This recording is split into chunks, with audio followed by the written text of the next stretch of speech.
Exploratrices, explorateurs, bonjour et bienvenue dans cette nouvelle saison d'Explorateur Crypto, le podcast qui explore la blockchain. Je suis extrêmement heureux de vous retrouver après avoir mis en pause ce podcast pendant bien trop longtemps, beaucoup trop longtemps à mon goût. Et ça fait plusieurs mois déjà que j'ai envie de le reprendre, mais que je n'avais ni le temps ni le courage de reprendre le podcast, tout simplement, pour diverses raisons. Et en fait, j'ai été pas mal sollicité à droite à gauche par des personnes qui me disaient bon, quand est-ce que tu reprends le podcast? Je me suis dit bon, ok, c'est quand même maintenant le meilleur moment pour relancer un petit peu un podcast qui parle avant tout d'éducation, éducation financière, mais d'éducation vis-à-vis de la blockchain. On est en ce moment depuis 1 an maintenant en bear market et pour l'avoir fait, c'est vraiment le meilleur moment pour apprendre ce qu'est l'univers de la crypto. Il ne faut pas attendre, comme le font beaucoup de personnes, il ne faut pas attendre que le marché se relance. Il faut vraiment s'éduquer maintenant, tant que le marché, je ne vais pas dire est stable, même si on est aujourd'hui sur une stabilisation, puisque la grosse chute s'est terminée il y a plusieurs mois de ça. Mais on est sur un assainissement du milieu. On l'a vu avec notamment l'affaire FTX.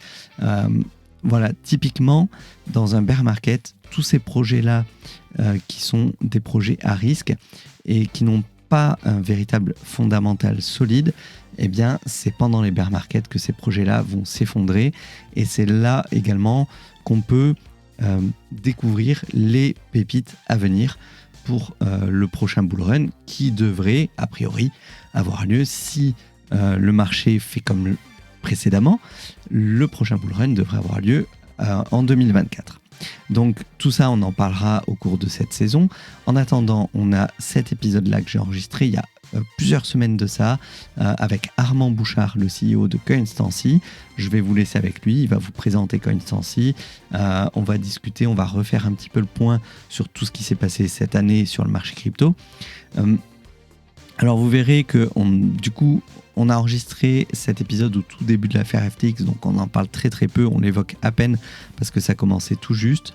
J'ai eu pas mal de soucis avec les fichiers, je m'en excuse Armand, vraiment j'ai mis plusieurs semaines à réussir à faire un montage, c'était une catastrophe. Du coup j'ai corrigé le tir pour les prochaines interviews. Je reçois notamment mercredi prochain l'école Alira, donc si vous avez des questions, vous me les laissez en commentaire et je les poserai à l'école Alira parce que je pense que vous êtes quand même assez nombreux à vouloir vous former au métier du Web3, donc profitez-en. Je poserai toutes les questions qui sont pertinentes et qui pourront amener un petit peu d'eau à mon moulin pour le prochain épisode. Voilà. Je vous laisse avec l'épisode et on reparle très bientôt des futurs projets du podcast Explorateur Crypto parce que j'ai quand même pas mal de choses, beaucoup d'idées, beaucoup de projets dans les bacs et j'aimerais vraiment échanger avec vous à propos de ça et puis avoir vos avis également. Voilà, Armand, c'est à toi, je te laisse et à très bientôt. Salut Armand. Salut. Armand, nous on s'est connus sur le Discord de Cryptomatrix. C'est ça, exact. Voilà, ton pseudo, alors je t'appelle toujours Blue et du coup j'oublie toujours la suite. Ouais, c'est Blue Shadow, mais du coup tu peux m'appeler Armand. Ouais, ça marche. Il y a une petite histoire que je raconterai un petit peu par la suite. Ça roule. Est-ce que tu peux nous dire, donc vite fait, qui tu es, toi, te présenter, et comment tu es entré dans le rabbit's hole, comme on dit, c'est-à-dire le terrier du lapin, le monde de la blockchain. Et donc je m'appelle Armand Bouchard, j'ai 23 ans depuis pas très longtemps, et je suis en 4e année, donc en école de commerce, et j'ai créé Coinstancy il y a 2 ans de cela maintenant, mais on s'y est vraiment penché à partir de janvier 2022. D'accord. Donc voilà, moi je suis entré dans le monde de la crypto et de la blockchain un peu par hasard, parce que il y a quelques années, ça va faire maintenant 4 ans que je suis dans ce monde-là, je suis entré en mars 2019, et avant ça, je cherchais toujours à me faire un petit peu d'argent, mais parce que je venais d'arriver en France, de base on est des îles, donc j'arrivais tout seul en France, mes parents me donnaient un petit peu d'argent, et moi je me disais toujours, bon bah ok c'est cool, j'arrive à bien vivre, mais est-ce que je pourrais pas gagner plus ? Donc j'ai cherché vraiment le moyen de me faire de l'argent. J'ai trouvé un moyen justement grâce à Spotify, en écoutant ses propres musiques, de générer beaucoup, beaucoup de revenus. Donc ça m'avait pas mal rapporté sur les premières années où j'étais tout seul en France. Et ensuite, je me suis dit, bon, bah maintenant que j'ai un petit capital, comment je peux le faire fonctionner grâce à la bourse? Donc à peu près comme tous les débutants, je pense, je me suis inscrit sur eToro. Et donc j'ai commencé à acheter différentes actions un petit peu au pif parce que bon, j'y connaissais pas grand-chose. Et à un moment, je tombe sur XRP, BTC, LTC. Pour moi, c'était des actions comme les autres. Donc bon, je mets un petit peu d'argent dedans. Et puis ensuite, je me rends compte que non, en fait, c'était des cryptos et qu'il y avait des amis qui m'en avaient parlé en décembre 2017, justement. Mhm. Ils m'avaient parlé du Plexcoin à l'époque. Bon, je suis allé voir sa valeur il n'y a pas très longtemps. C'est plus une crypto. Voilà. Mais donc voilà, c'est comme ça que je me suis intéressé aux cryptos avec eToro. Ensuite, j'ai rencontré quelqu'un avec qui on s'est lié d'amitié, donc on est rentré vraiment dans le monde des cryptos ensemble. On a acheté nos premiers bitcoins sur Coinbase, on a acheté notre première ledger, on a fait nos premiers transferts. Et donc tout ça, c'était fin 2019 du coup, parce que début 2019, vraiment, je venais de m'y intéresser. Il y avait eu le petit rebond où on était passé de 6 à 10 000, un truc comme ça, il me semble. Donc voilà, on était... Oula, je sais pas si je te... Ouais, désolé, j'espère que ça ne coupera pas. Au Du coup, top. tu me disais que ouais, c'était quand le Bitcoin avait rebondi de 6 à 10 000. Donc, effectivement, toi, tu l'as connu pendant la crise Covid, du coup. Exact. Donc, on était tombé de mémoire, je crois que c'était autour de 4 000 dollars dans un très court laps de temps. Ouais. On est vite remonté à 5 000. Moi, c'est lors de ce rebond-là, de 4 à 5 000, que j'ai commencé vraiment à me dire, ça y est, c'est bon, c'est assez résilient et il faut y aller. Et Ouais. c'est là que je disais à tout le monde autour de moi, Exact. investissez, investissez. Et c'est vrai que les 10 000, les 10, 11 000 surtout, c'était l'appel d'air, la limite des 11 000, 11 500. Cryptomatrix en parlait énormément Ouais, dans clairement. cette émission tous les jours. Et je me rappelle, c'était fin juin, début juillet qu'on a passé les 11 000. Ouais, et là, Et ça a été là, l'euphorie, ouais, là, clairement. je me rappelle que sur le Discord, c'était la folie. On a passé Ouais, la barre. On a dit, c'est bon, c'est parti. C'était le coup de pied du bull run. c'est ça. Euh, Grand moment. Exactement. Et ça, on s'en souvient tous, je pense, parce que c'est un moment qu'on attendait tous depuis très très longtemps. Et c'est vrai que le crack Covid, ça a été vraiment ma première perte très très rapide. Et je me souviens, je me vantais de base auprès de mes amis, comme quoi non, j'avais pas vendu, j'avais gardé. J'ai regardé mes historiques Binance, j'ai vendu. donc, donc voilà, j'avais pas encore l'expérience nécessaire à l'époque, mais j'avais racheté très vite après. Donc bon, ça corrigeait un petit peu, mais c'est vrai que ça a fait peur. Ça fait très vite peur. Mais ça a été une bonne Oui, leçon. je reprends. Du coup, donc, ouais, tu t'es lancé vraiment à ce moment-là. Qu'est-ce qui t'a vraiment passionné d'emblée dans l'univers de la blockchain? Ben, moi, ce qui m'a vraiment passionné, c'est déjà, premièrement, le fait de pouvoir se faire de l'argent, entre guillemets, rapidement. Pas facilement, mais rapidement. Le fait de pouvoir découvrir une nouvelle technologie. Parce que, en soi, moi, je fais partie de la génération qui est née avec Internet.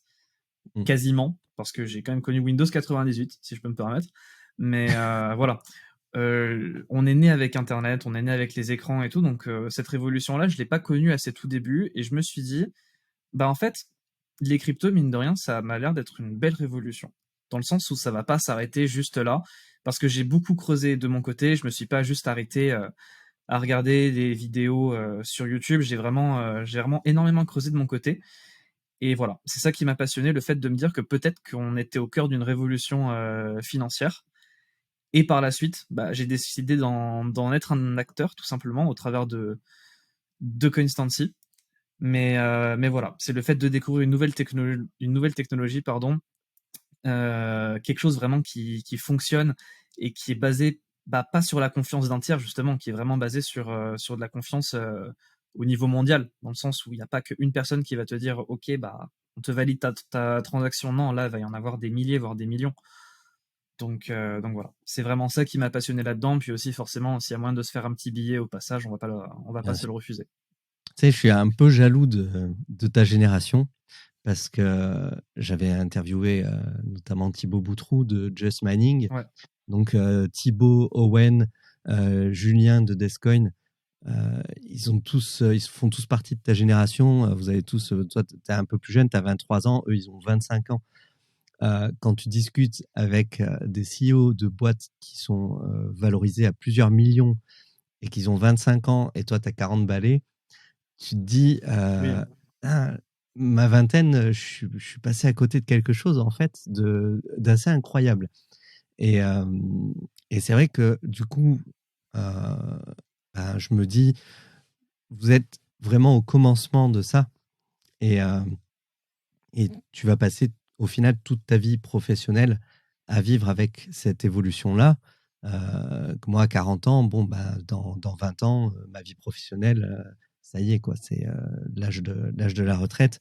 Donc, je vais voir aussi une certaine évolution, mais 20 ans d'écart, je trouve que c'est vraiment une génération au final.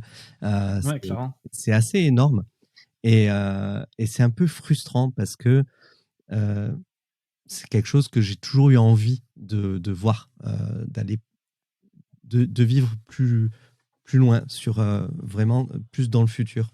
Je pense que c'est ma génération dans les années 80, on a vécu, on a grandi avec tout cet imaginaire de retour vers le futur et tout ça. C'est vrai. Et là, on a vraiment ce futur, on y est, ça y est, même si on n'a toujours pas notre overboard et nos voitures volantes. Mais on a d'autres choses qu'on n'imaginait absolument pas, ne serait-ce qu'Internet. Et la blockchain, c'est une nouvelle technologie que je trouve absolument incroyable. Et comme toi, même si de premier abord, c'est cette envie de se faire un billet rapidement qui m'a fait m'y intéresser au final au Bitcoin, Mmh. je me rappelle que le coup de massue que je me suis pris, c'était les vidéos de Owen Simonin, Asher. Comme on en parlait tout à l'heure en off, il explique tellement bien que je me suis pris une claque véritable en me disant, mais en fait, il y a une technologie derrière qui permet tellement plus que juste la spéculation, que je me suis dit, comment on peut ne pas en parler plus? Et- Ah mais Owen, il est très, très passionné et il te le fait ressentir dans toutes ses vidéos, dans tous ses speeches, et compagnie. Vraiment, tu sens qu'il est là-dedans, pour la tech et lui, c'est vraiment bon, forcément, à mon avis, il doit y avoir un aspect financier comme pour, tout le monde, mais vraiment, il est là pour la technologie, mais, de manière assez incroyable et j'ai eu l'occasion de le voir et de l'entendre en vrai, à Tahiti lors du PIX en juin. oui, C'était le Polynesian Island Crypto Summit et clairement, il a une qualité, une facilité d'expression qui est assez dingue.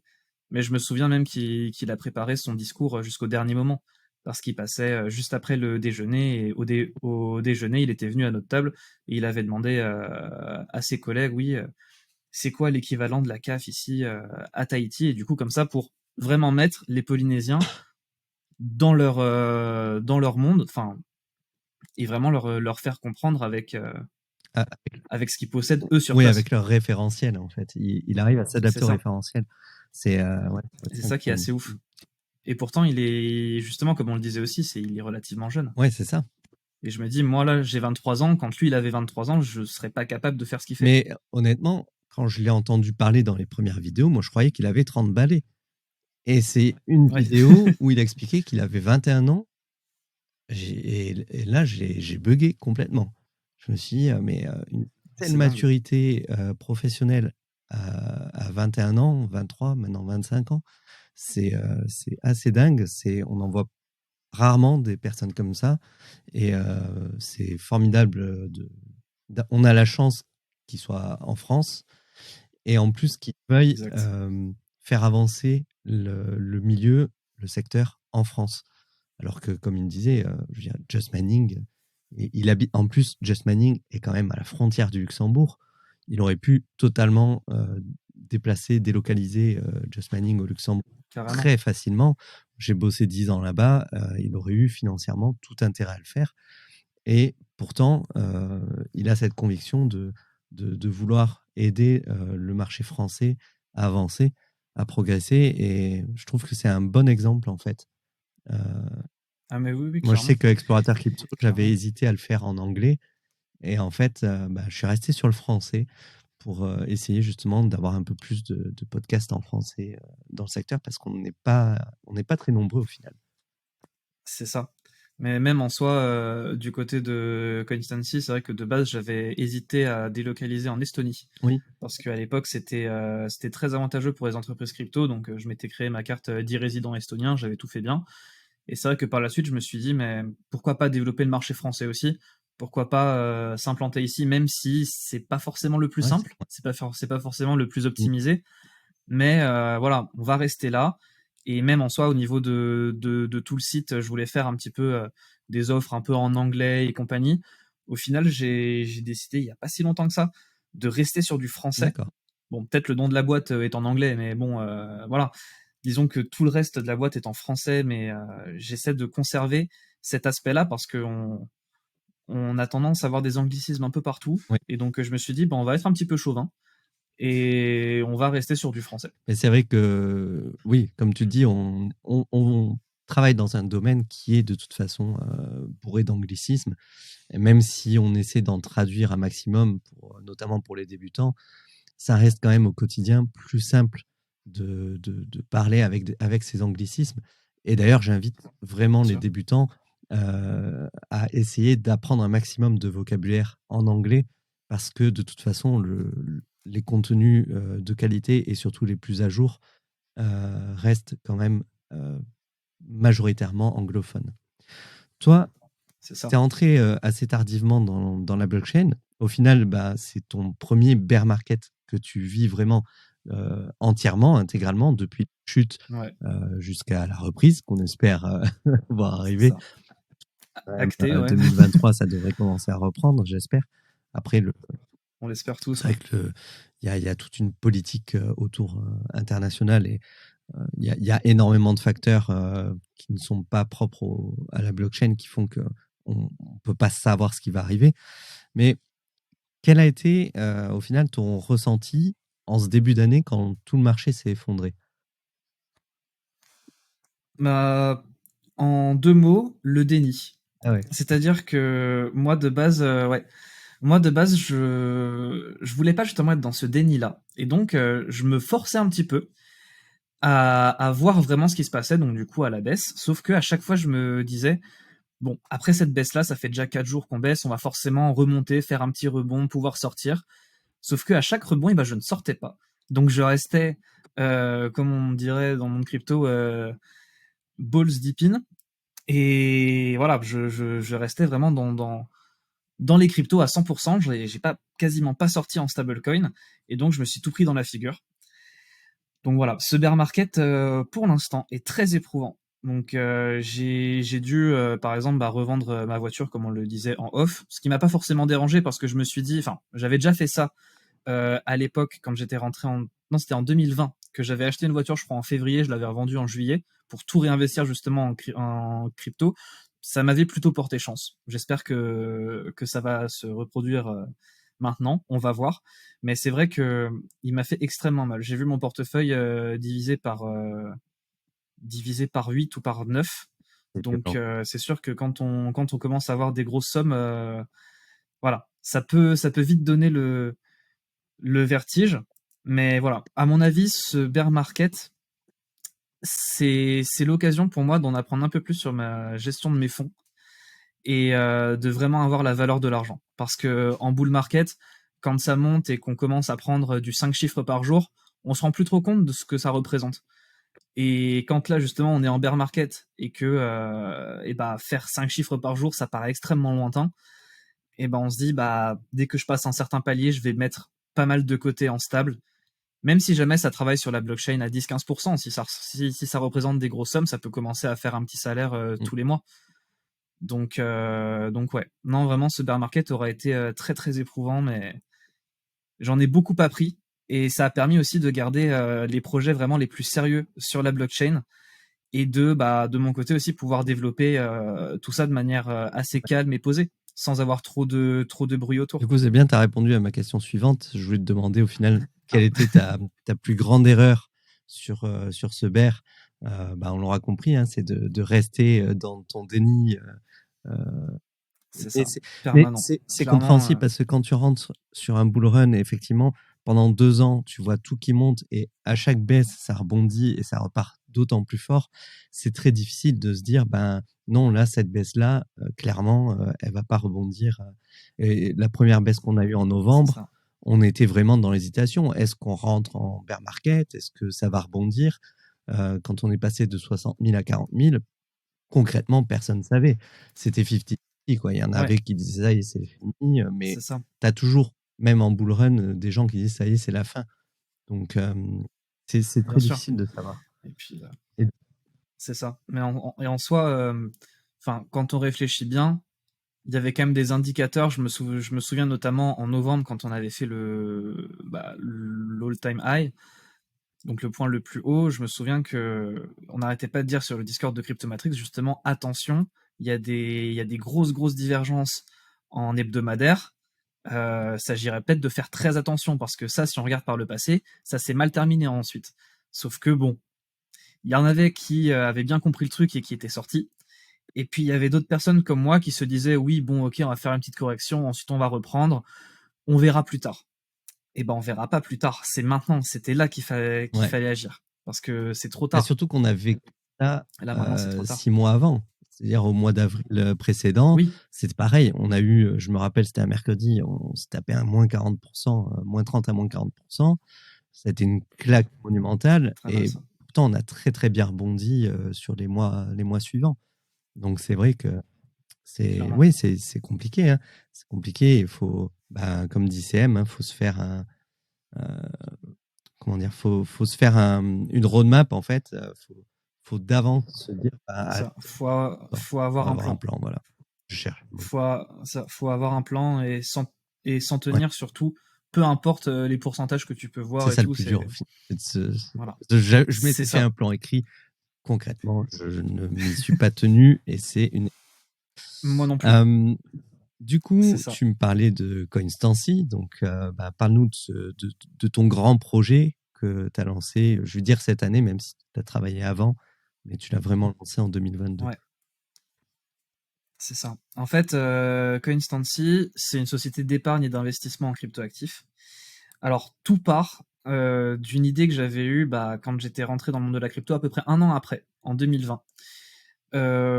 Où du coup, je me suis dit, je vais créer une sorte d'épargne crypto. Donc, c'est-à-dire que de base, les gens pouvaient déposer des bitcoins et des ethers, et donc je les ai travaillés moi à l'aide soit de plateformes que je connaissais, que je connaissais déjà, pardon, soit tout simplement directement sur la blockchain, donc je leur fournissais un petit rendement sur leur bitcoin ou sur leurs ethers. Et j'ai très vite arrêté parce que ça m'a pas forcément plu et je me suis dit, la valeur, elle varie trop. Une personne, je peux pas lui dire, ouais, tu vas gagner tant par an, j'ai pas quelque chose de tangible. Donc je me suis dit, on va faire quelque chose. On va enlever ces dimensions crypto variables et on va prendre des stablecoins.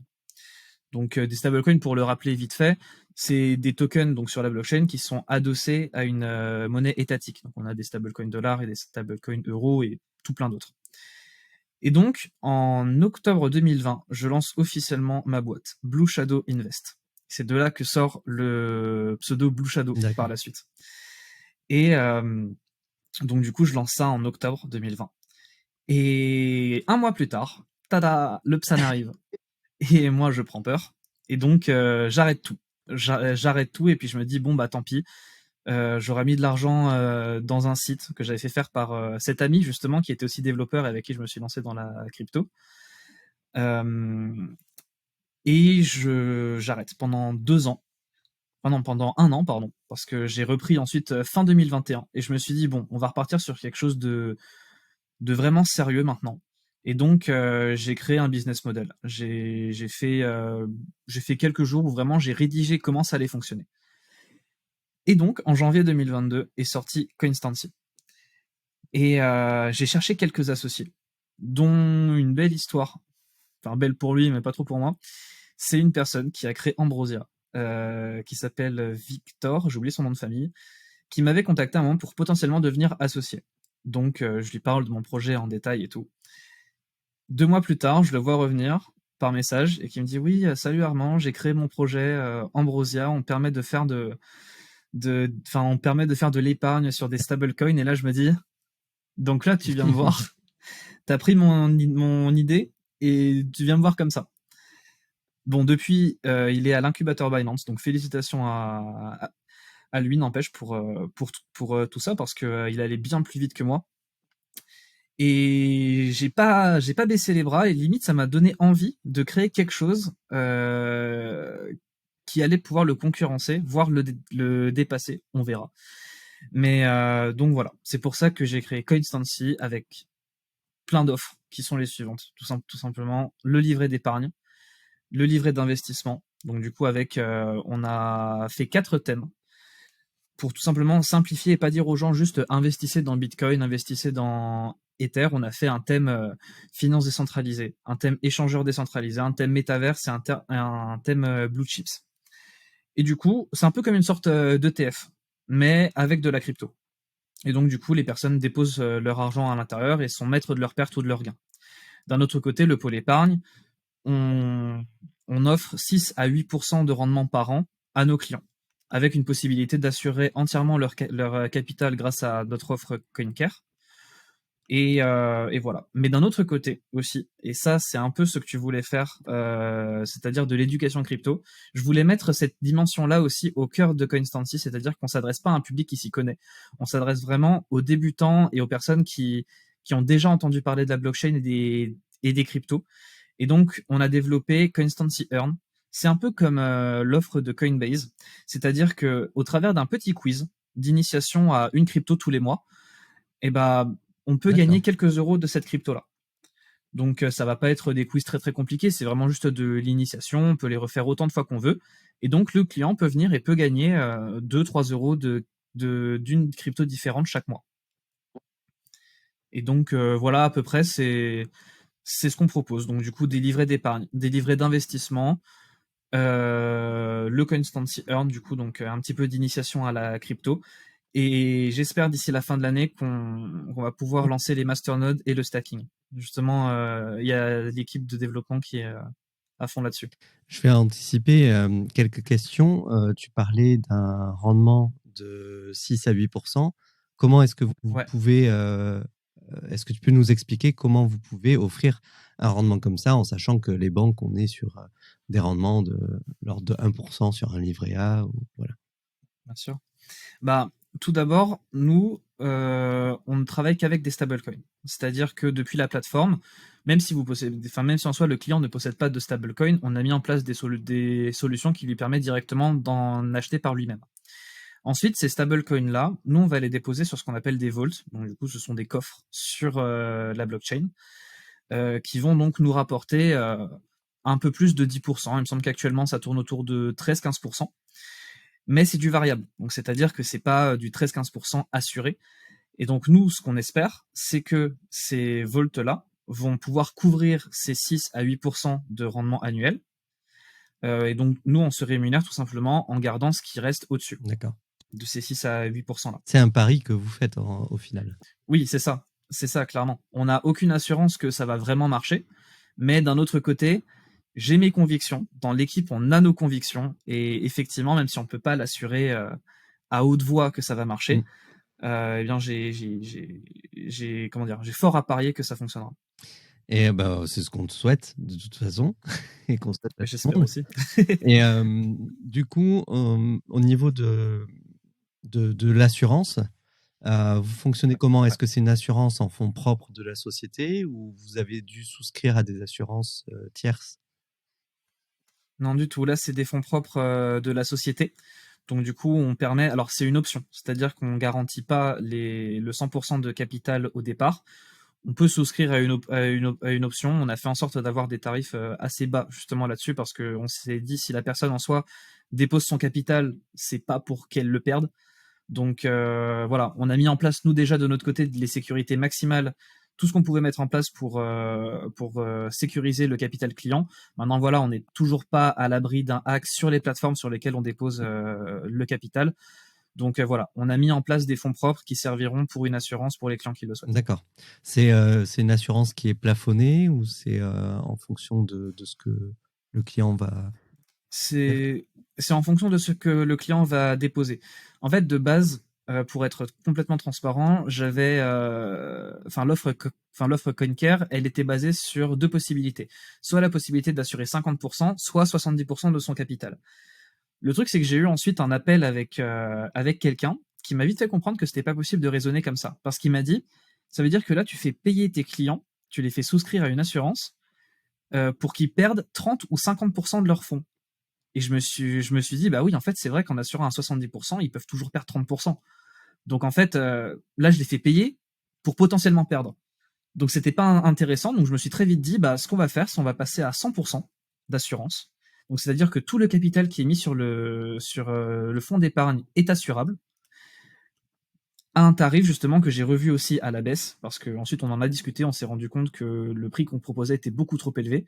Et donc ça fonctionne par palier. C'est-à-dire si vous déposez, je sais pas, 300 euros, bah, ça va pas être le même prix que si jamais vous déposez 50 000 euros. D'accord. Voilà. Ok.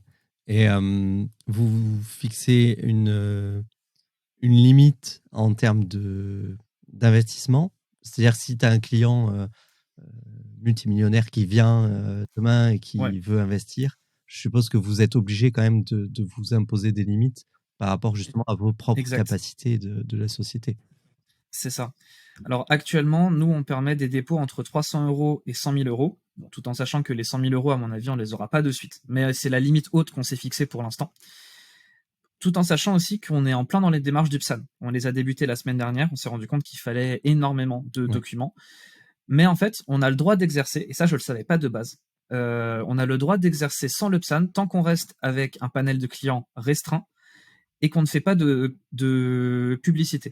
Donc du coup, moi je me suis dit, bon bah parfait, on va se limiter à un certain nombre de clients dans le temps, tant qu'on n'a pas l'UPSAN, et on fait aucune pub. En soi, ça c'était pas dérangeant. Donc voilà, si maintenant on a quelqu'un qui est multimillionnaire et qui vient nous voir, ça va être au cas par cas, dans le sens où là maintenant, on pourra pas lui proposer justement d'assurance parce que on peut pas non plus assurer plusieurs millions, voire même déjà 1 million, c'est très compliqué vis-à-vis de la boîte et vis-à-vis de nous-mêmes en fonds Mm. propres.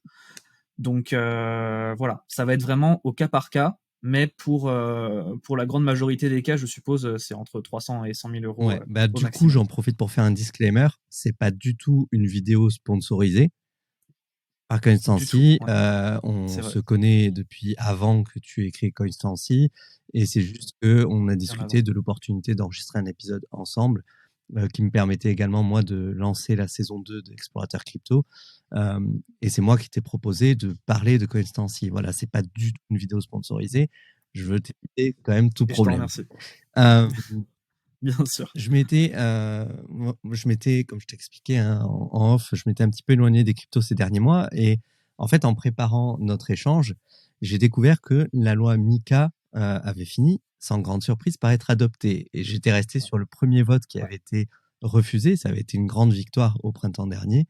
Bien entendu, c'était juste une loi qui a été repoussée, puisque de toute façon, c'est retoqué et jusqu'à ce que ça passe, c'est matraqué.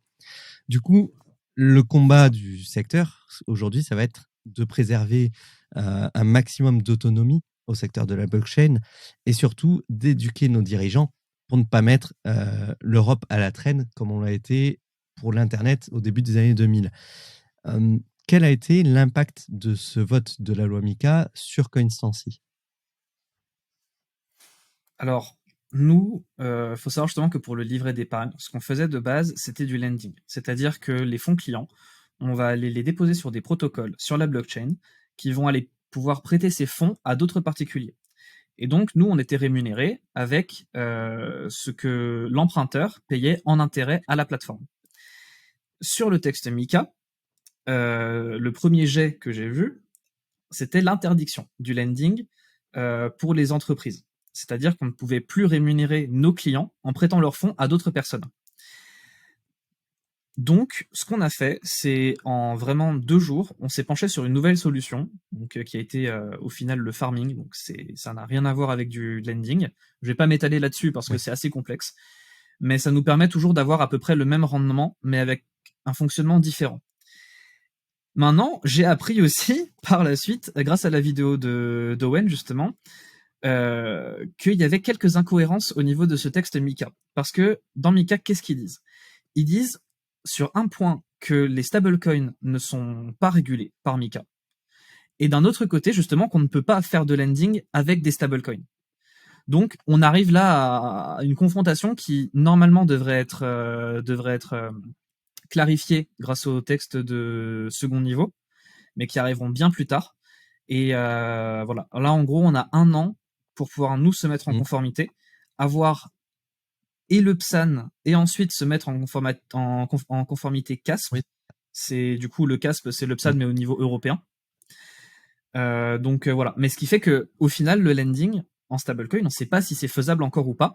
Mais par précaution, on a décidé de le supprimer. Comme ça, si jamais on a besoin, nous, de se mettre en conformité, et ben on l'a déjà fait assez tôt dans le projet, et il n'y a pas besoin de revoir tous les process par la suite. Oui, bien sûr, parce qu'en plus, c'est du boulot que vous allez faire.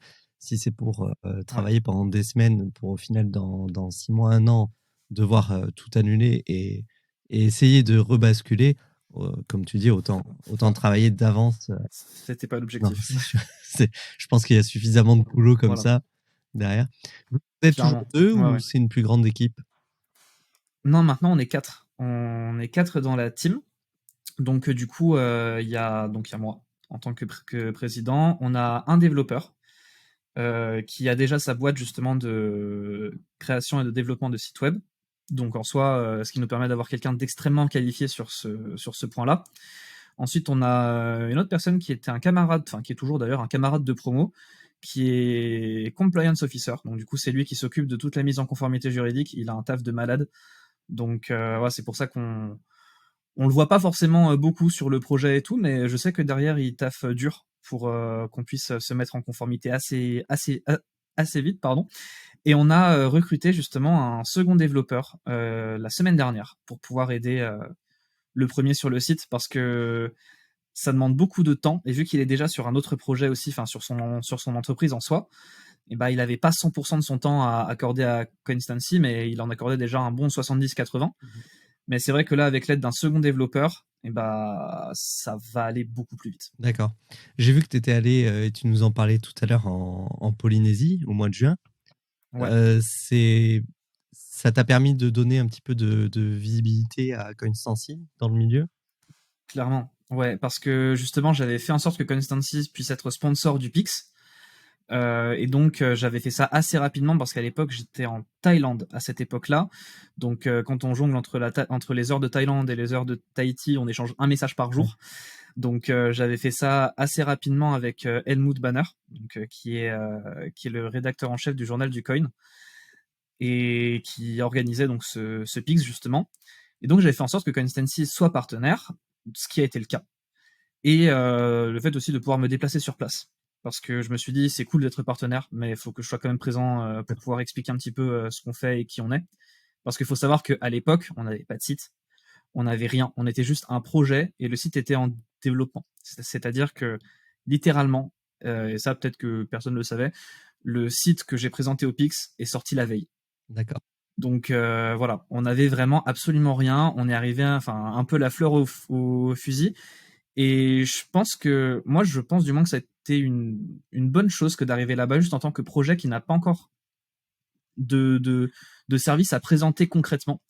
Parce que ça montre qu'on a de la volonté et que même si on n'a rien qui fonctionne actuellement, bah, on veut déjà se montrer et montrer qu'on est présent dans le monde crypto. Mais justement, j'avais ramené, c'est juste ici, parce qu'il nous avait offert ça. C'est une sorte de petit, comment dire ça, de petit trophée pour être partenaire du coup pour la première édition du Pix, donc avec une nacre de Tahiti, et je trouvais ça super beau. Donc voilà. Mais oui, non, clairement, ça m'a permis aussi d'avoir énormément de contacts, Bien sûr. et même par la suite de me rendre compte que ces contacts-là ont aussi des contacts. Parce que là, par exemple, le comptable qu'on a pris pour l'année 2023, eh bien, il connaît quelqu'un qui était au Pix et qui est aussi du coup président d'une boîte crypto en Suisse. Et rien que ça, il m'a dit ouais, est-ce que tu connais un tel? Je dis bah, oui, oui, bien sûr que je le connais. On s'entendait super bien au PIX. Et donc voilà, ça permet de rentrer un petit peu dans ce monde-là, de rentrer dans cette grande famille qu'est le monde de la crypto. Et voilà, d'en être, j'espère, un acteur reconnu.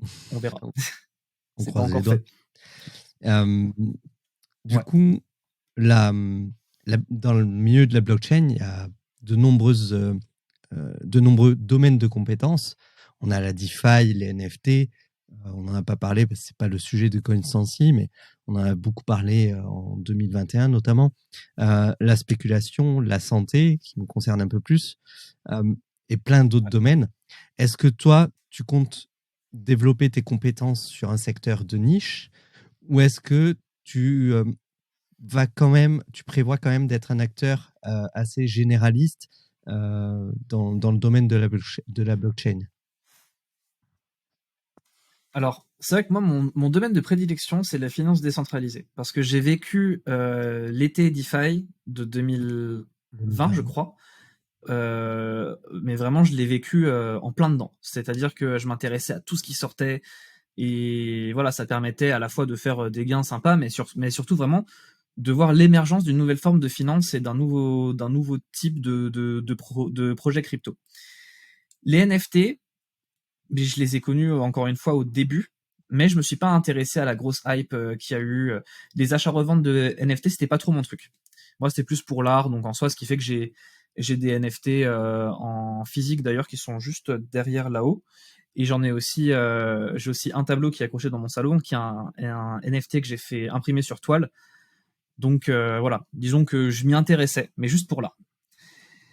Maintenant, avec Constancy, je pense qu'on va se concentrer exclusivement sur la finance décentralisée pour le moment. Et on utilise un petit peu toutes les technologies qui sont mises à notre disposition parce que par exemple pour les livrets à thème, on a créé des NFT et chaque client, ce sera pas montré sur son espace à lui, mais nous, en arrière-plan, ce qu'on lui fait, c'est on lui génère un NFT qui correspond à tant d'argent. Et donc, on sait combien est-ce qu'il possède. Et dès qu'il veut retirer son capital en soi, on sait déjà à quoi en quoi ça correspond. Pardon, je vais y arriver. Mais du coup, voilà, on utilise un petit peu toutes les technologies. Mais actuellement, moi, ma spécialité, c'est la finance décentralisée. Et je pense que je vais rester pas mal de temps là-dessus. Parce que pour moi, il y a encore énormément à faire. Et quand on voit des gros acteurs, notamment JP Morgan, il me semble, qui a fait sa première transaction sur AAV la semaine dernière, on se dit, enfin moi du moins je me dis qu'on en est qu'au tout début de cette finance décentralisée, c'est vraiment ce qui me Ce qui passionne. est, je pense, un atout pour toi, c'est d'avoir lancé ton business en plein bear market. Parce que déjà, ça te donne le Ouais. temps de développer calmement, on va dire. Parce que quand tu lances un projet en plein bull run, il y en a tellement, il y a tellement de bruit que c'est quasiment impossible de gagner en visibilité. Alors que là, tu peux vraiment prendre le temps de contacter, voilà, de te faire un carnet d'adresses, de développer les choses. Parce que de toute façon, c'est pas demain que tu vas avoir un rush de clients qui va te dire bah, vite, vite, propose-nous une solution, on a besoin de ça. C'est ça. Je pense que ça, c'est un gros atout. Exactement. Et les, les projets les plus solides, au final, ceux qui résistent au bear market, c'est ceux qui ont déjà connu un bear market dès le lancement. La plupart du temps, ceux qui se lancent en plein bull run n'ont pas cette résilience-là. Et, et j'espère en tout cas que ça va fonctionner pour toi. Bah, j'espère aussi. Mais c'est vrai que ça, on s'en rend compte à la fois dans les projets physiques, entre guillemets, mais aussi dans les projets sur la blockchain. Parce que, par exemple, tout ce qui est Ternoa, qui actuellement continue à construire, continue à énormément travailler, Galeon aussi, qui est justement un projet blockchain sur tout ce qui touche à la santé. Santé, ouais. On voit que tous ces projets-là travaillent énormément, et même si jamais leur token n'est pas très très valorisé du fait de ce marché baissier, et bah, pour moi, ça reste les projets vraiment les plus solides. Parce qu'on en voit énormément qui, justement, comme tu le disais, lâchent tout et se disent, bon, bah voilà, on a fait notre argent et puis on se barre. Mais ces projets-là, pour moi, ça va vraiment être, à mon avis, les outsiders de ce prochain bull market, Ouais. sans conseil en investissement, bien Bah, sûr. je rebondis sur Galeon parce que moi je l'avais présenté, et ça a été vraiment un des plus gros projets que j'ai présenté en décembre l'année dernière. ça va bientôt faire 1 an. Je l'avais pas présenté parce que je pensais que ça allait exploser au lancement. Au contraire, c'est vrai qu'il y a beaucoup de gens qui ont râlé parce que ça n'avait pas, parce que le token au listing n'a pas pris en valeur. Il y avait des choix discutables de la part de l'équipe au moment du lancement, sur le listing. Moi, je sais que je les ai contactés, Mathieu et oui, c'est Mathieu, c'est ça. Mathieu et Loïc. Loïc, merci. J'avais Oh, Laurent en tête. Je me dis non, ouais. c'est pas Laurent, je cherchais. Donc, j'avais contacté Mathieu et Loïc pour leur dire, moi, vous êtes en train de proposer du, du landing, pas du landing. Tu vois, ça fait trop longtemps que je ne m'y suis pas. Non, bah tranquille.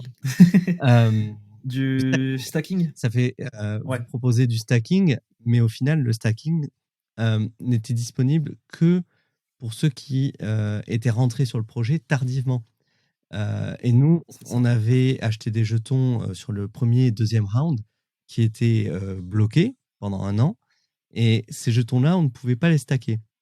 Et je leur disais, ben, il y avait d'autres projets, par exemple le MEX chez Elrond, où on peut stacker du locked MEX. Et je dis, c'est Ouais, dommage au final parce que nous, on est doublement pénalisé, c'est-à-dire qu'on n'a pas pu, on ne pouvait pas revendre au listing, contrairement à ceux qui avaient acheté au round 3. Et bah, en plus de ça, on ne peut pas stacker. Donc, on fait vraiment aucun gain. Bon, ça, voilà, c'est ce que j'appelle des choix discutables pour le listing, mais en contrepartie, ça reste un projet auquel je crois énormément pour tout ce dont j'avais parlé quand je l'ai présenté, notamment leur ouais, plateforme où ils veulent faire une espèce de launchpad en fait pour d'autres projets santé. Et je pense que c'est quelque chose qui est nécessaire dans l'environnement de la blockchain. Euh, la clairement. santé, il y a 80% des process qui peuvent être améliorés grâce à la blockchain et qui peuvent directement impacter notre santé, en fait, directement et C'est indirectement. ça. Exact. Bah, c'est vrai que quand on voit un projet vraiment qui a une vraie utilité et qui n'est pas juste là pour dire bon bah on va avoir une utilité et puis advienne Mm. que pourra, quand on voit vraiment quelque chose qui est là pour faire avancer un problème dont on n'est même pas conscient nous, bah là tu vois je me dis peut-être que ça va pas exploser dans 1 an, dans 2 ans, peut-être même pas dans 5 ans, tu vois. Mais qui sait, peut-être dans 10 ans on va se dire ok bah en fait Galéon était précurseur Ouais. là-dedans.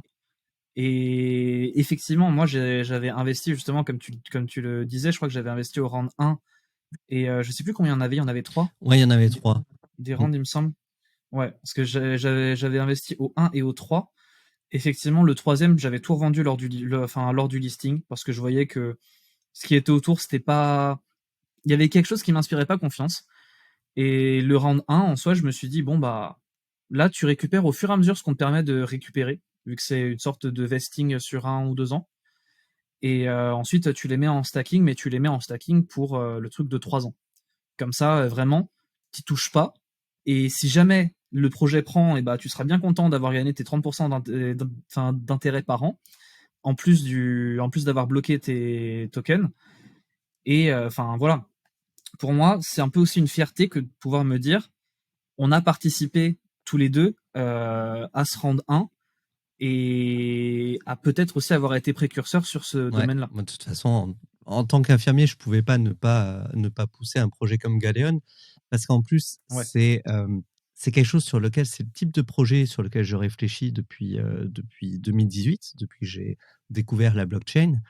Et j'avais même fait pas un white paper, mais un simili white paper où j'expliquais l'intérêt de la blockchain dans la santé et au niveau notamment ouais, du soin infirmier, tout ce qu'il y avait à améliorer et au niveau de l'hôpital plus généralement. Euh, c'est pas tout à fait la même chose que fait Galéon, mais ça se croise pas mal. Et je pense que c'est quand même un projet que je garde dans un coin de la tête, peut-être pour le lancer plus tard sur la plateforme de Galéon, parce que vraiment, il y ouais, a, à mon sens, beaucoup à faire. Après, la difficulté avec la santé, surtout en France, c'est que c'est majoritairement public et c'est tellement lent les process C'est ça. administratifs Oui, oui. que je pense que c'est plus ça qui va freiner Galéon. Et moi, c'est pour ça que je disais aux gens, même sur le Discord de CM, euh, vous investissez, c'est pour 5 ans, 10 ans. C'est pas, Et je m'en souviens de quand tu ouais, c'est avais dit même ça, pas pour justement. 1 an ou 2. Moi, Ouais, j'investis dans Galéon pour dans 10 ans, en fait. C'est pas du tout pour maintenant. Parce que ben, soit ça marche et tant mieux, soit ça marche pas, tant pis. J'ai pas non plus mes économies dedans. c'est ça. Mais c'est de l'argent que j'étais prêt à perdre. Mais c'est sûr que au-delà de l'aspect pécunier, c'est quelque chose que j'ai envie de voir arriver, en fait, parce que euh, Ouais, ben, étant en travaillant là-dedans au quotidien, je vois tellement de choses négatives et qui m'ont notamment donné envie d'arrêter d'être infirmier, même si j'ai repris aujourd'hui par la force des choses. Mais il y a trop de maltraitance institutionnelle qui sont du fait directement d'une mauvaise organisation générale de la santé.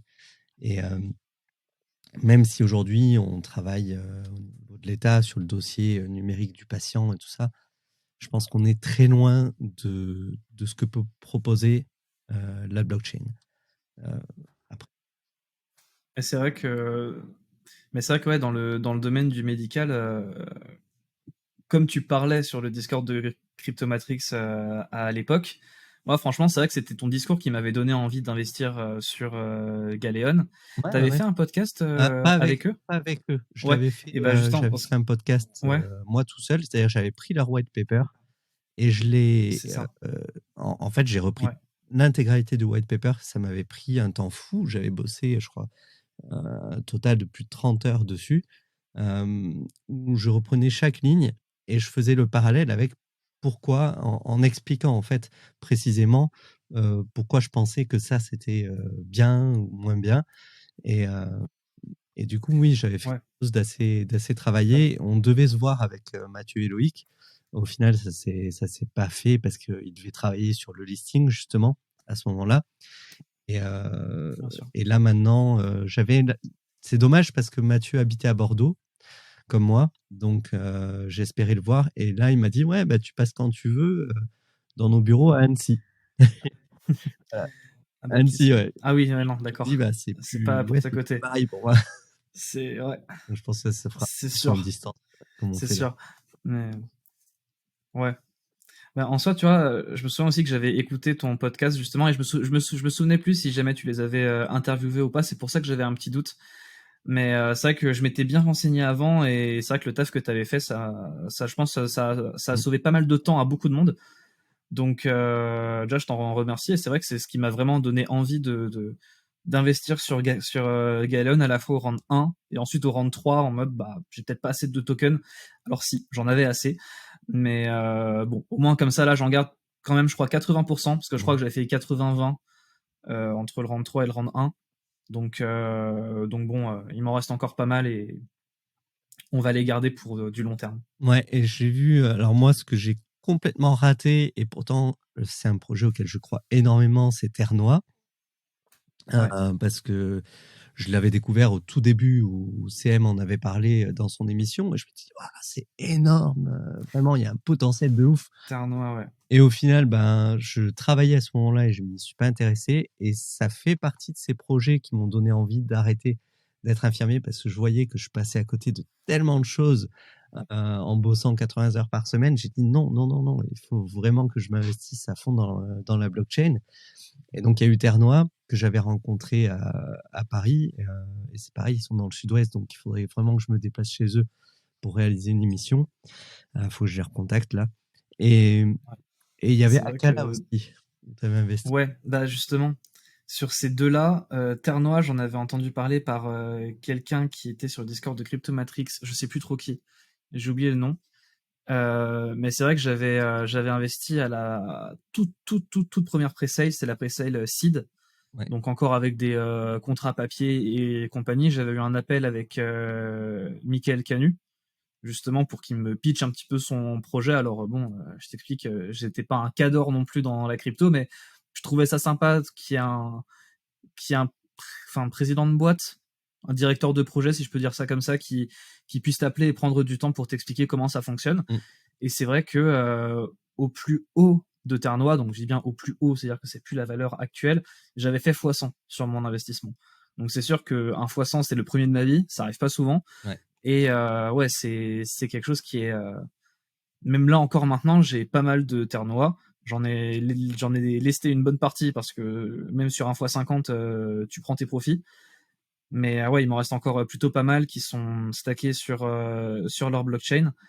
Et concernant Akala, bah, j'en avais entendu parler par No Risk No Fun sur le Discord de Cryptomatrix aussi. Et c'est vrai qu'il m'avait bien chauffé, donc j'avais participé à une de leurs préventes. Au final, là, les tokens, je les avais revendus quand ils étaient un peu plus hauts que maintenant, et je les avais rachetés un petit peu plus bas, donc bon, je m'étais fait un petit peu de bénéfice, mais pas énorme. Mais c'est vrai que ça, encore une fois, c'est quelque chose que je garde. Et bon, même si la valeur décroît, j'ai tendance à me dire que ça peut être aussi un outsider d'ici quelques années. Ouais, on sait jamais. Moi, c'est pareil. J'ai pas touché à ce que j'ai mis dedans parce que j'ai déjà récupéré beaucoup trop de choses et revendu beaucoup trop de ce que j'avais investi pendant 3 ans. Donc, il y a des projets comme ça qui sont un petit peu, en fait, perdus à droite à gauche. Et je sais que je pourrais récupérer, mais il faut que j'aille chercher, machin. Et je me dis, bah, je fais pas l'effort, en fait, d'aller farfouiller et de revenir dans le projet pour le moment. Je dis, je laisse ça et peut-être que j'aurai une bonne surprise comme ça d'ici 2-3 ans. Exactement. Parce que ça arrive souvent, Ouais, c'est on ça. le voit en période de bull run, tu as souvent comme ça des gars qui disent, ah, j'avais oublié que ce truc-là, j'en avais 1000 tokens. Et en fait, j'ai 10 000 balles qui dorment. Ouais. Ça fait plaisir. Mais oui, c'est ça. Ça, je pense, ça nous est arrivé un petit peu à tous. Mais je me souviens, j'avais mis, c'était sur Monolith à l'époque. C'est une carte bancaire qui est basée en Angleterre, je crois. Enfin, ouais. C'est quelque chose comme ça. J'avais déposé à l'époque, je crois, un 0.3 Ether. Donc à l'époque où l'Ether valait encore 200 €. Donc bon, ouais, c'est ça. J'ai laissé pouler ça. Et à un moment, je suis revenu dessus vraiment au pif parce que je vois une application que j'avais pas ouvert depuis très longtemps sur mon tel, et puis là je retrouve 0.3 Ether, 1500 €. Je me dis, bah putain, c'est cool. Franchement, des petites découvertes comme ça fait très plaisir. Ouais, c'est clair. Et puis ouais, après même en soi, des tokens que t'oublies, enfin j'avais utilisé APY Finance, c'est pas APY, c'est APY. C'était un projet de 2020, je crois. J'avais gagné quelques-uns de leurs tokens. Et au final, je les ai revendus pour un bon prix. Pareil pour X token, j'avais complètement zappé que j'avais ça. Je me retrouvais avec un sacré montant quand même dessus parce que je voyais les gens qui commençaient à en parler à un moment sur le Discord de Cryptomatrix qui avait dit ouais, il a fait x2 en une semaine et tout. Je me dis ok, ça me dit un nom ce truc. Du coup, je vais voir, je me connecte sur mes 3-4 wallets et je vois que sur un, et effectivement, j'avais posé pas mal dessus. Et c'est vrai que quand je les ai ressortis, bah ça faisait plaisir. Maintenant, bon, en période de bear market, tu te dis que tu as oublié des tokens, tu vas voir, ouais, bah ça vaut 3 centimes. Ouais, c'est ça. Donc, tu touches pas. C'est pas le même narratif. Non, de C'est toute ça. façon, c'est des tokens qu'il faut, clairement, on n'y touche pas et puis on garde, on verra plus tard, quoi. C'est exactement ça. Mais par contre, c'est vrai que c'est le bon moment. J'en profite puisque voilà, on enregistre la première émission de cette deuxième saison d'Explorateur Crypto. Autant toi que moi, on était rentré sur un bear market en 2019, début 2019. C'était un beau bear market, surtout en mars avec la crise Covid. Et au final, c'est vraiment les périodes dans lesquelles il y a les projets les plus solides qui sont encore en route. C'est-à-dire que si on veut investir dans la crypto, à mon sens, même si on ne sait pas de quoi demain est fait au niveau international, au niveau de la politique, tout est instable aujourd'hui.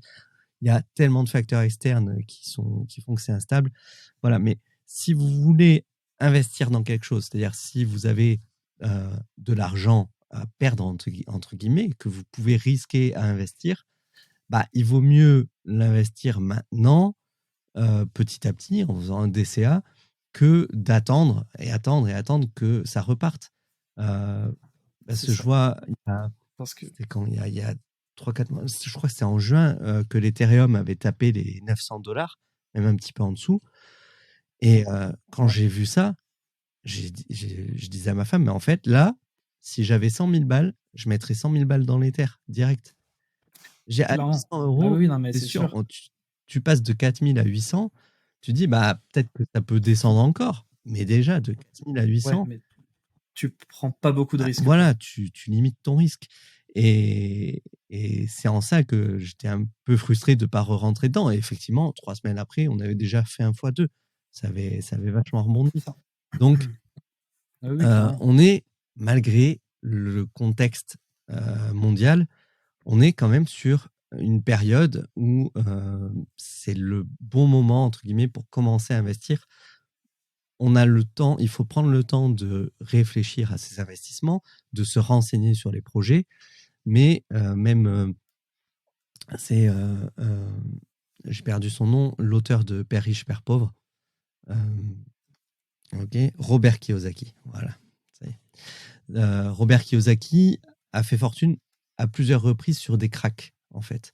Il a fait faillite aussi, mais les fois où il expliquait, où il a gagné vraiment des millions et des millions, c'est quand il a profité des cracks, et notamment du crack de 2008, où en fait, il a investi massivement dans l'immobilier qui ne valait plus rien, puisque c'est une crise qui a été aussi, qui avait impacté fortement l'immobilier, et il pouvait racheter pour des bouchées de pain des maisons, des immeubles entiers, qui ont par la suite repris une valorisation énorme.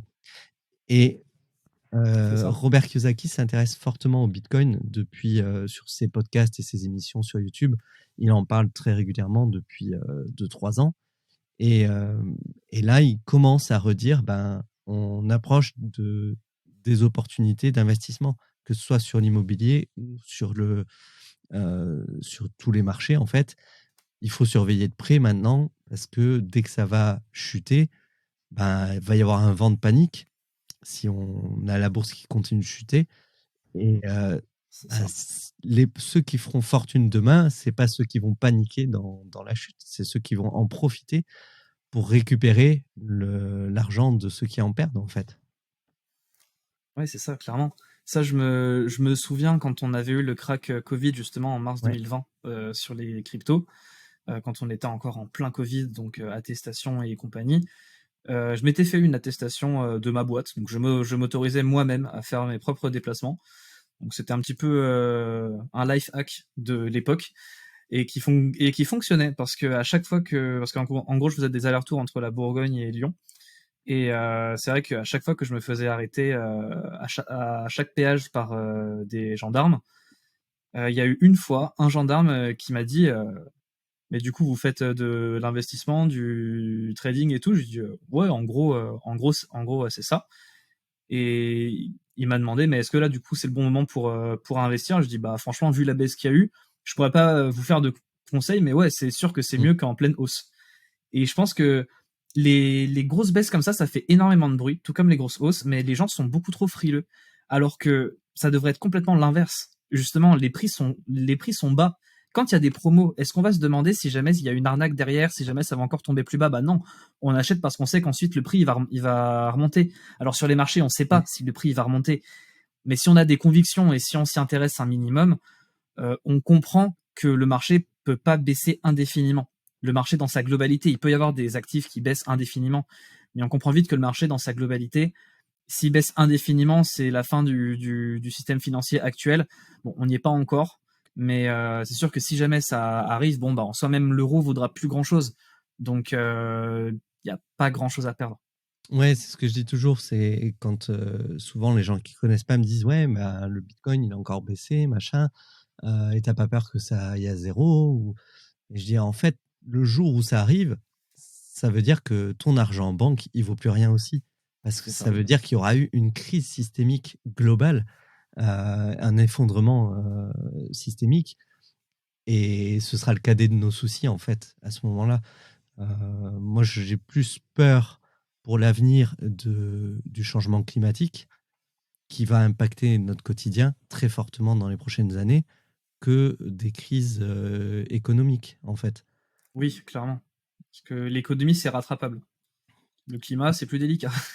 Le climat, ouais, je sais pas, enfin, c'est un autre sujet, mais c'est quelque chose qui Oui, me préoccupe beaucoup plus que l'économie, même si ça bien sûr. aura un impact très fort, je pense. Mais c'est quelque chose aussi sur lequel on peut travailler, même dans le milieu de la blockchain. D'ailleurs, on a vécu là le merge de Ethereum qui fait qu'on peut enfin arrêter de nous dire Ethereum, ça consomme Ça pollue. quantité d'énergie, ça pollue, machin. Plus maintenant, c'est fini. Voilà.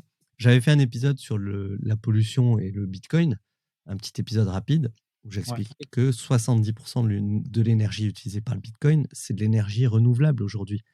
Et c'est de l'énergie qui, de toute façon, si on ne l'utilise pas pour miner du Bitcoin, c'est de l'énergie qui est perdue. Parce C'est que ça. les mineurs vont directement à la source, là où on produit l'énergie. Et en fait, il faut savoir que 40% de l'énergie électrique produite dans le monde est perdue. Parce qu'aujourd'hui, on n'a pas la possibilité de stocker de l'énergie électrique. On ne peut pas stocker pendant. Vous ne pouvez pas faire tourner une centrale électrique à fond pendant un an et stocker le surplus. C'est pas possible. C'est pour ça qu'on est obligé des fois d'éteindre des réacteurs nucléaires parce que c'est pas possible de stocker. Et en fait, l'énergie qui n'est pas consommée dans la journée, elle est perdue. Et la plupart des fermes de minage, comme leur but, c'est d'avoir l'énergie la moins chère possible pour faire le plus de bénéfices, forcément, ils vont dans ces endroits-là pour récupérer de l'énergie qui serait perdue. Ça, ils ont un meilleur coût. Et j'avais parlé de ça, et également, il faut faire le parallèle avec ce que coûte aujourd'hui l'intégralité du système financier moderne. Quand vous allez retirer des billets dans la banque, c'est pas ça, voilà, ça coûte pas zéro en énergie. Il y a le TPE, c'est ça. pas le TPE, il y a le DAB, le distributeur de billets. Il y a la banque. Vous allez à la banque, on en parle pas mal en ce moment. Toutes les enseignes lumineuses sont toujours allumées.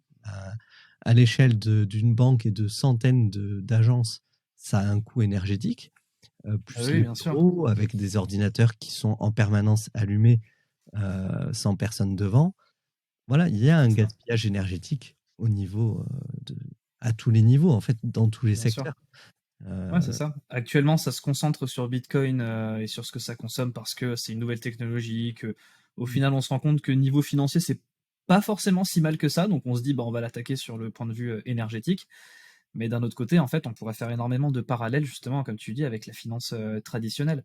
Parce qu'à la rigueur, Bitcoin, tu as besoin de quoi? De ton côté, d'un ordinateur, d'un énorme réseau, mais qui sert en soi pour tout le monde. T'as pas besoin d'un réseau juste pour toi. Ouais. Et donc, en fait, tu as besoin de quoi? De 2-3 ordinateurs en tout, alors que pour une transaction bancaire, tu vas avoir besoin du TPE, du système qui va aller traiter ta transaction, des serveurs sur lesquels tout va être stocké. Donc oui, non, enfin c'est sûr que pour moi, les deux s'équivalent, et c'est vrai que les arguments, en sens Bitcoin consomme de l'énergie, ça consomme trop. Quand on voit ce que ça représente en termes de pourcentage dans le monde comparé au système bancaire, à un moment, c'est juste négligeable. Et ce combat-là, pour moi, c'est même pas un combat, c'est une excuse parmi beaucoup pour essayer de décrédibiliser le système Bitcoin. C'est ça. Surtout que, comme on en parle régulièrement, il y a ce système de proof of stake dans lequel s'est lancé Ethereum, qui permet d'avoir justement des échanges de valeurs pour un coût énergétique pas nul, mais vraiment minime. Ouais. Voilà, négligeable. Et même avec le Bitcoin, on a le réseau Lightning qui ne consomme que très peu d'énergie et qui est extrêmement efficient, beaucoup plus efficient que le système bancaire de Visa et autres. Bien sûr. Donc, on a tout intérêt à développer ça. Et il faut bien avoir conscience que tout ce que vous entendez dans les médias aujourd'hui, ce sont des propos qui sont en faveur du système bancaire. Parce que les médias aujourd'hui sont détenus par les grands patrons qui sont directement liés aux patrons des banques internationales. Et donc, ils n'ont aucun intérêt à ce que nous, on reprenne le contrôle de notre argent. Et parce que l'enjeu, c'est ça. Bitcoin a été créé au départ par des anarchistes pour redonner le pouvoir monétaire au peuple et non plus à un système bancaire dont on dépend et qui en plus dessert, ne sert qu'à 1 milliard de personnes dans le monde, puisqu'on a 7 milliards de personnes qui ne sont pas bancarisées et qui n'ont absolument aucun système pour échanger de la valeur. J'en parlais hier avec la femme d'un de mes patients qui me demandait ce que c'était. Et je lui disais, en fait, en Afrique, on le voit bien, les personnes qui viennent d'Afrique pour travailler en France et qui envoient ensuite de l'argent à leur famille, avant, ils passaient par Western Union et ils se payaient du 10-20% de frais, je sais plus, c'était monumental. C'était énorme. Ils se faisaient littéralement voler, en fait. Alors qu'aujourd'hui, avec le Bitcoin, ils peuvent envoyer du Bitcoin directement et ça ne coûte absolument rien. Et... Ouais, c'est ça, ça te coûte quelques centimes que tu envoies 5 euros ou bien 100 000 euros, quoi. Et c'est ça qui est ouf. Et en plus, c'est instantané. Donc, clairement, je trouve que c'est une très bonne chose qu'on ait aujourd'hui, hypothétiquement, 8 milliards de personnes, je crois que c'est ce mois-ci qu'on passe à 8 milliards sur Terre, 8 milliards de personnes qui ont la possibilité de s'échanger de la valeur de façon équitable, en fait. Exactement. Donc voilà, on part sur plein de choses. Ouais.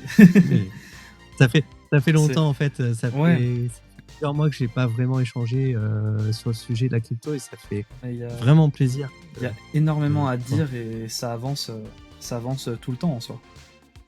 Ouais, c'est vrai, ça s'arrête. C'est pour ça que j'ai dit, faut pas que je décroche trop longtemps parce que après, il faut te remettre sur le marché, en fait, sur le secteur. Je vais te laisser aller manger. Tranquille. Je te remercie en tout cas de m'avoir donné l'opportunité de relancer la saison 2. Là, ça m'a remotivé. C'est vrai de parler de tout ça, ça renvoie à plein de souvenirs et on se dit, bon, allez, je m'y remets. L'envie de rééduquer les gens aussi, de repartager toutes les connaissances et surtout de lutter contre les fausses croyances. Et c'est vrai que maintenant que j'ai appris que la loi MiCA était passée, plus que jamais, je me dis on a besoin de chaque personne qui pourra éduquer nos dirigeants. N'hésitez pas à en parler à vos députés aussi, puisque c'est les députés qui votent les lois. Éduquez-les si vous avez la possibilité d'échanger avec eux autour de ce sujet. Les députés sont au pouvoir du peuple, normalement, et vous avez la possibilité de les contacter, de prendre des rendez-vous au bureau de votre député local pour expliquer un petit peu ce qu'est le Bitcoin et dans quel sens ils doivent essayer de faire avancer la loi MiCA qui a de bons côtés, mais il ne faut pas que ce soit un frein à l'investissement et à l'entrepreneuriat. Moi, c'est plus de ça que j'ai peur, c'est qu'on ait tous les talents qui partent aux États-Unis et dans d'autres pays, parce que l'Europe serait trop fermée et ça serait contradictoire avec les propos qui ont été tenus par l'Europe qui veut devenir un hub mondial de la blockchain. C'est ça. Mais il faut s'en donner moyens. Ouais, c'est ça. À la fois, il faut faire des efforts d'un point de vue entreprise, mais aussi des efforts d'un point de vue des lois qui sont passées. Donc, on espère que ça ira dans le bon sens. Et puis, je tenais du coup aussi à te remercier pour de m'avoir donné l'occasion de pouvoir m'exprimer ici. C'est vrai que c'est la première fois pour moi en podcast et en interview un petit peu comme ça. Donc, voilà, merci beaucoup. Et puis, j'espère en soi que Explorateur Crypto continuera. Et puis, de toute façon, on se reverra. J'en suis sûr. Ouais, avec grand plaisir. De toute façon, je dois passer à Lyon, je sais pas quand, mais prochainement. Donc, écoute, tu me tiens au courant et puis on se fera un petit truc.